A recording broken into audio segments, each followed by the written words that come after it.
A prominent Turkish scholar says the BRICS nations play a powerful role in global growth and poverty eradication, among others.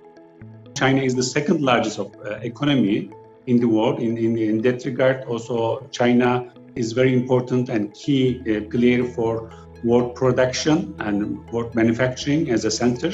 And also China is sitting in the center of the global supply chains.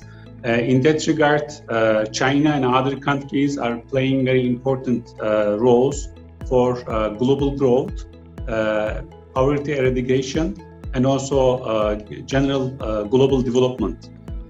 Kolakolu speaks highly of the BRICS Plus cooperation model, which is a platform for emerging markets and developing countries and is built for cooperation and development.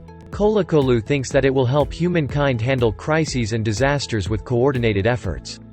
This is not only for military and political confrontations, but also for solving the issues like pandemic, for example. The BRICS countries represent around 42% of the world population and 1/5 of the global GDP.